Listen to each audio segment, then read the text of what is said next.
My name is Teresa Lacan, Ignite Virtual Solutions Executive Virtual Assistant. My biggest challenge, I would say, is more efficiently and better connecting the dots of all the opportunities so that I could pursue everything that I want. My number is 219-678-1126. Hi, my name is Wendy Moses. I am a life and business coach. My biggest challenge is trying to be consistently self-disciplined, because I'll have highs and lows around that process in most areas of my life, so I really want to focus on how I can get better at staying consistently disciplined.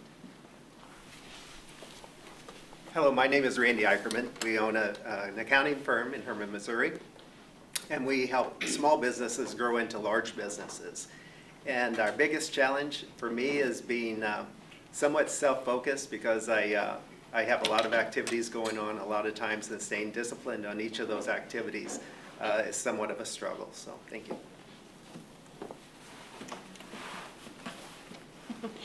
My name is Melody Allgaier, and I work for Randy in his accounting office. I do accounting work for him. And one of my biggest challenges is trying to get our clients more organized so that they can get me information that I need on a timely basis, and I think that's probably one of the biggest challenges. Hi, I'm Misty Reynolds. I also work for Randy Eicherman, most recently teaching seminars and trying to help doing business consulting, helping people come together to understand personalities to help their businesses work more effectively with the community. My biggest challenge is getting to know personalities at a deeper level. My name is Tyler Scannell. I work for Liberty Mutual Insurance. We do home, auto, and life. I'm actually pretty new to the insurance gig. So my biggest challenge is finding not only leads and referrals, but quality leads. We don't want to write everybody. There's some companies that like to do that, but just finding kind of a good target market. So. Hi, my name is Paul Shalmo. I'm a biomedical engineer, kind of in transition right now, trying to do learn sales and marketing. My biggest challenge is converting leads into committed clients. So that's why my phone number is 630-947-4149. Thank you. My name is Elizabeth Hoppenrath. I work for Kurtz Property Management. My biggest challenge is probably trying to keep up with him. Whatever he does. I don't know what she needs. My phone number is 269-532-9265. Hi, my name is Dawn Hervick. I'm a personal banker at Allied First Bank, and I recently became a licensed leasing agent for Inspire Realty. And if you are looking to buy or sell or rent a home, I can help you out. My biggest challenge is focus. I've got a lot of things going on in my life and in my business, and would like to work on focusing on one task at a time. Thanks. My name is Melanie Joy. I'm a real estate investor, and my biggest challenge is that people are very skeptical. They have a hard time believing that our win-win is really a win-win. They're always looking for something wrong. My name is Maria Arana. I am from Idaho State. I'm an independent marketing affiliate for the #1 real estate investing education in the nation, Renatus. And my biggest challenge is to find good quality leads. My name is Jill Calderon, and I own a blacktop and construction company. And I'm also transitioning into real estate investing. And my biggest problem is time management, my own personal time management. My phone number is 630-675-7102. Hi, my name is Sernola Beasley. I am a leasing agent with Inspire Realty Partners, and I'm also a real estate investor with Renatus as well. My challenges right now is balancing out between the two and communicating better with qualifying the leads that do come in, especially for the leasing side, because it's really hard for renters these days. So it's just getting information back to me is very, very difficult these days. And then also on the Renata side, it's just, as Melanie said, just people are very skeptical that this is a definitely win-win situation. So just let them know that opportunity is out there if they take the time to pursue it. And again, my number is 630-474-1055. Thank you. Rosanna? Hi, my name's Rosanna. I have an awesome women's group on Tuesdays. My biggest challenge is getting more women to join the group. So if anyone's interested in joining the group, please feel free to give me a call or text me at 630-649-4059. Can you give us that number one more time? There's a lot of women in here. Go ahead. 630-649-4059. Text me your email address. I'll add you to the group and let you know all the information that you need to know. Awesome. Okay, my name is Edward Kirch. I own Kirch Property Management and Sales. I have a property management firm. I do real estate sales. I have a construction company, so when you buy a rehab, we can rehab your rental unit, whatever you're buying. And we also do real estate education, so we teach people all the different ways to make money in real estate, and there's thousands of them. So no two real estate investors does it the same way. You need to get a hold of me, it's 630-897-5800. Excellent. We did it under 10. Great job. This is it, not fast. That's right. That's exactly right. Well, we have several guests that have come from a long distance, different areas. It's pretty exciting. Different states. What's that? Different states. Different You states. got Washington State, you got Missouri, right? Utah. Indiana. Indiana. That's right. Indiana and Missouri. And I wanted to invite up Randy Eicherman for just about 10 minutes to come up and tell us some of the things that have been going on. Come on up, Randy. And he owns a very successful business, and he's been a tremendous partner with me. And I want to have you come up and share some of the things that have been happening to transform your business and the clients you're developing through life through this thing that Misty's doing. Wonderful, thank you, Kevin. Thank you very much, appreciate it. Absolutely. And thank you all for inviting us up this day to enjoy and share with you all and participate in this environment. What we've been doing is we've had an accounting firm for about 26 years, and during that 26 years we've worked with a lot of small companies and helped them develop systems to help their system work, basically their business grow.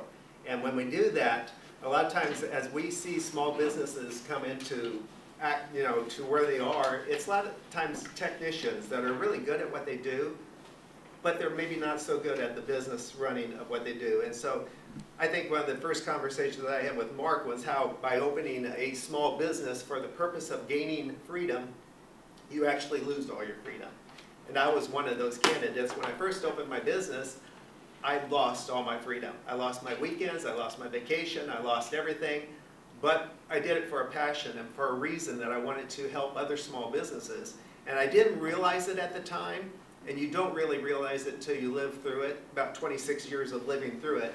And you finally develop this methodology that says, I can either continue to work in my business or I can work on my business. And I think that's the structure, that's the change in mindset where you back off from what you're doing as a technician and you start either delegating it out, hiring it out, or systematizing, trying to get the processes to work better by themselves. The small businesses that we work with, that's a transition, that's a challenge because it's like, you just can't make these things happen overnight. And I sometimes joke a little bit about it. It's like we had a lot of the front end and the back office processes for businesses. So if you wanted to go into business, we could pick up from there. It's like, okay, don't do your payroll, don't do your accounting, let us do it. We will do it better than you can do it and save your time for what you really do really well. But what we found, Kevin, was we didn't really have much for struggling businesses. You get to the point where it's like, oh yeah, they're going down the tube. There's nothing we're going to do for them. We can't help them. They're wrong decision. They lost their passion. Their vision was not big enough to overcome their frustrations, and boom, there they go.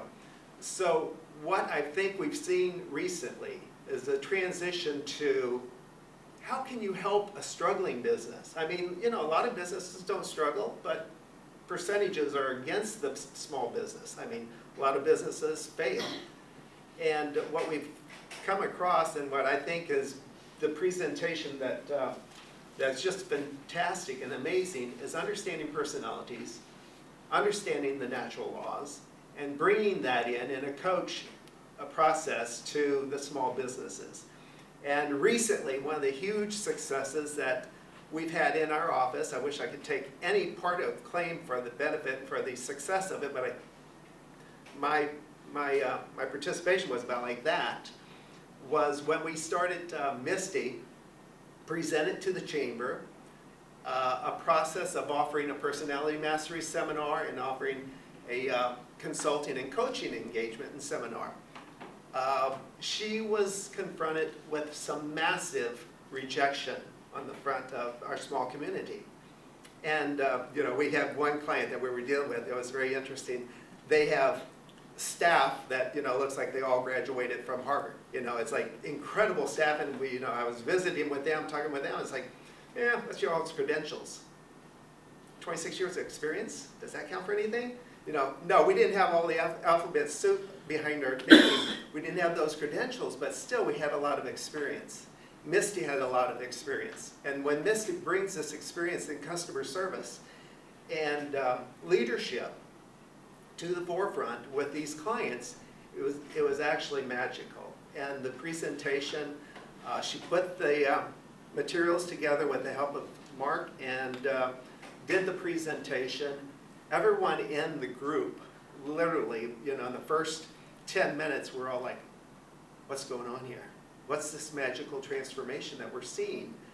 And that's what I interpreted it as. It was just magical. It was like phenomenal transition into how we could truly help our struggling businesses, how we could truly help those that needed help and that didn't know how to convert from being the technician that started their business to being the entrepreneur and the owner of the business and to making things happen.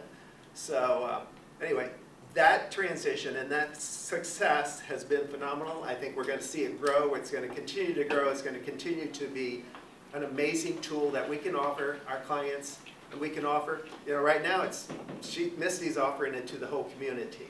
So it's just a fantastic relationship we're developing, and we really look forward to carrying this on to bigger and better things. Kevin? Wow, thank you so much. You're welcome. Just hang on. Does anybody have maybe one or two questions for Randy? Yeah, Mark. Like if a business, like CPAs, they are one of the most trusted professionals like in the world. If somebody wanted to partner with a CPA, it would seem like that'd be a good partner. How would one go about doing that? Establishing a very high level of trust with the CPA. And I know that seems counterintuitive because you just said we're one of the most trusted professions in the marketplace. We have to know without a shadow of a doubt that when we entrust our clients to you, firstly, and that's one thing that's hard to understand, a lot of times, as CPA firms, we're very privatized in regard to who we even disclose as our clients. I had somebody the other day that said, oh, they're your clients? I was like, well, I couldn't tell you if they were or they weren't, you know that. But that relationship, to develop that trust level that knows when we hand over to you, one of the best relationships that we've had, and Kevin, as you indicated a while ago, the relationships that I have stem back for 26 years, maybe even 30 years when I actually started my firm. Those relationships are very valuable to me. They're entrusted. So when we develop relationships with others and we do it in a partnership, strategic partnership method, we want to know beyond a shadow of a doubt that we're entrusting this person to the best level of care that they're going to receive. So, sounds like there might need to be some help on that, like it's not just a quick fix, I'll just do this. Would like Misty be willing to, talk to people that, to help them kind of put together a plan and kind of assist in coaching or mentoring or putting systems in place? Would she be willing to do that for businesses? I think she would definitely be willing to do that for businesses. So I think having reached that area where you feel like, and I just hate to put it like this, but sometimes when you reach an instinctive place in your life where instinctively you know that that's where you need to be, and instinctively you know that that's why maybe even God created you. I feel that Misty is in that position right now, and it's not just saying it. It is like when you see someone come to their full realization of maybe why that they're here. What is their purpose?